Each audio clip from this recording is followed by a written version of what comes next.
Hey, everybody, welcome to another episode of WP the Podcast. I'm David Blackman. And I'm Tim Streifler. Today, in episode 743, we're going to talk about the basics of on page SEO. Now, first thing I want to say about SEO is this topic can go deep and very wide. We're just going to cover the basics here because there are as many stars in the sky, as many differing opinions on SEO and what is the most important and what you should do. And the reality is to some extent, probably most, if not all, from the SEO experts are true on some level. And it just depends on the type of business you have. That's going to determine the type of strategy that you take. So without further ado, I'm going to let Tim start us off, and then I'm going to dive in next. Yeah. So I guess I'll start by defining what on-page SEO is. So basically, you can kind of divide SEO into two parts. On-page, which the name suggests, it's everything that happens on the page itself, right? And then off-page SEO or external SEO is all the stuff that happens outside of the page or even your website, like getting backlinks and stuff like that. So, but on-page SEO is extremely important because that's what Google's indexing is your content. And so, really, in my opinion, the best place to start when doing SEO, and I think David will back me up on this, is to do keyword research. Yeah. You want to know, first of all, who your target audience is and what you're selling. And then you want to know what those people are searching for. And so you can use tools like Ahrefs or SEMrush or different SEO and marketing tools out there to figure out what people are typing into Google in order to search for whatever it is you're selling or whatever service you're providing. Because once you know that, then you can build your page and do your on-page SEO accordingly. And you don't want to just, like, say you sell one thing. You don't want to do SEO just on that one thing. That's typically where you start. But then you want to branch out and say, okay, what are the other things that same customer might be searching for? Even though I only sell one thing, I have the potential to sell other things. And I want to know what other problems I can help them solve in my content, even if I'm not selling a product for it, because the more trust I build, the more value I provide, the more likely they are that they're going to be to come and buy that one thing that I sell. Right. And so that's basically where you start. I don't want to keep talking, David. I'm going to let you jump in and kind of take the next step here. Yeah, I want to add just one little thing. In doing that keyword research, which is insanely important, most people don't think about this, but I'm going to give you a little tip, at least that I go by. And I'm not sure what Tim's metric is, but search volume also matters. Just because somebody is searching for blue widget, we want need to know how many people are searching for blue widget. If you're a blue widget person, if there's only 10 searches a month for that keyword, then that's probably not the keyword that you're going to want to focus on and stuff. And my rule of thumb, and here's the tip, is, and it might shock you, only 500 searches a month is a tremendous value for a keyword. That's kind of my threshold baseline that I look for. That's the number that I want to see. Search volume.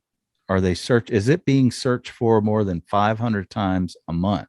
If it is, then I'm probably going to focus on it because there's value in that. You don't have to have all 500 people come and purchase your stuff. 10%, I'll take 10% of those five. I'll take 50 people come buy my stuff.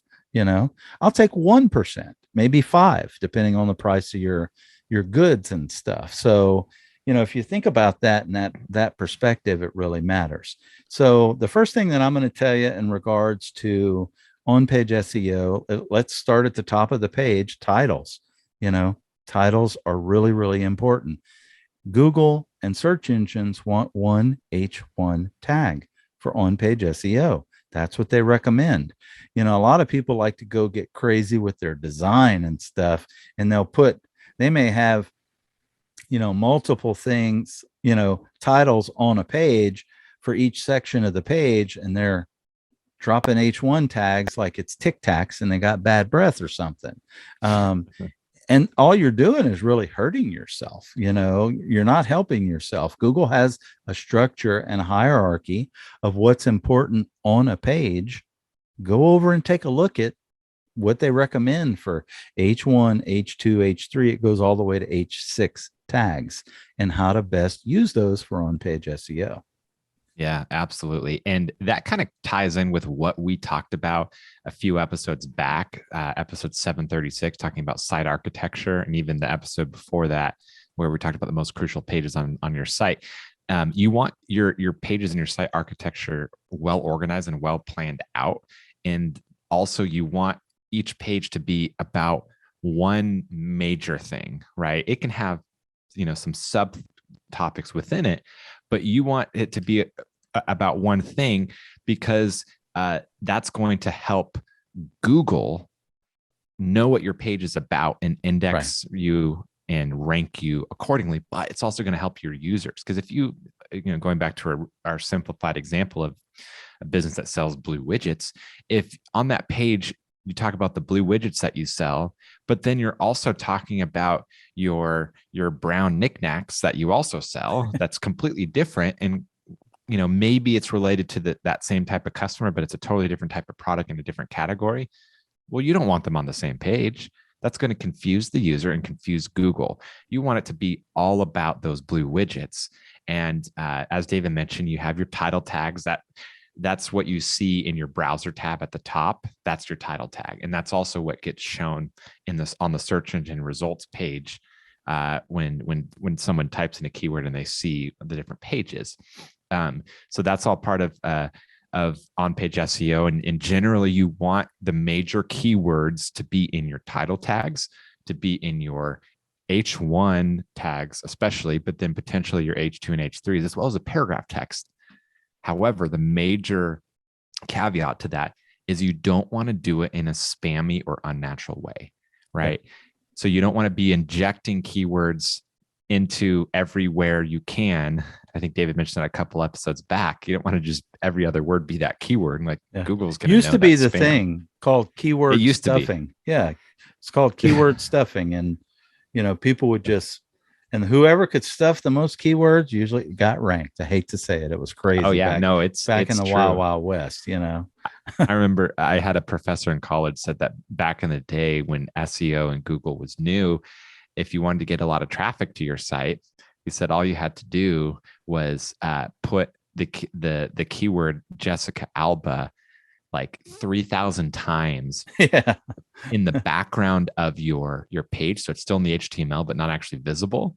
Yeah. And then you start ranking for Jessica Alba, even if your website has nothing to do with Jessica Alba. And that's the celebrity who was, at the top back during that time. But sexy, yeah, you can't celebrity. Yeah, exactly. Yeah. So, but that's so yeah, you don't want to be like injecting keywords everywhere to where it's unnatural and spammy looking. However, if you are dedicating a page to one major topic, then naturally you're going to be using that keyword in the title tag, in the H1, in the paragraph. You're going to be talking about it and saying, blue widgets this, blue widgets that. But naturally, you're also going to make it sound good, you're not going to just be saying blue widgets. You're going to be saying, yeah, our widgets that are blue, we have our dark blue and we have our light blue widgets and this and that. And you're going to be using synonyms for those words in a natural way. And Google knows that. Google is smart enough to know synonyms. And so it's going to be able to pick up on that and know that, hey, you're talking about the same thing. Right. Plus, it's also going to help you when someone types in, light blue widgets, you're going to rank, even though your main keyword that you're targeting is blue widgets. You're also going to rank for those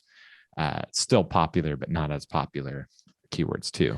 Next thing you're going to want to do, and this is important, this has to do with, the on-page SEO aspect, is besides the title. And look, there are some sweet spots for title, text length parameters that Google and search engines let you know that, hey, we want you to use and I don't remember what it is off the top of my head, but you want to keep your titles in within 150 characters. So you want to try to hit those sweet spots that they recommend, but also Google allows you to, for the on-page SEO aspect, allows you to put a description for the page, which not only, you've got the content on the front side that your customers and the world sees, but on the back side, it allows you to have a specific title and some descriptive text up to, I don't know, 500 words or something as well, that so that Google can read and know what that page is about. In addition to, it's kind of the short version and stuff, but it really is important to take the time to do these things, fill those things out. Now, there are a couple of plugins that Tim and I recommend that does this very easily for on-page SEO. It's kind of a guideline, which is the most important one, the biggest one that we use. Yoast. Yoast, exactly. And I don't know why my brain died. Yoast is like got millions and millions of installs in WordPress, and it's a great product. And there's a reason why. Once you put Yoast on the thing, it takes a look and analyzes all of your pages, and it tells you where you're going to need to kind of shore it up, so to speak, make it a little bit better and stuff.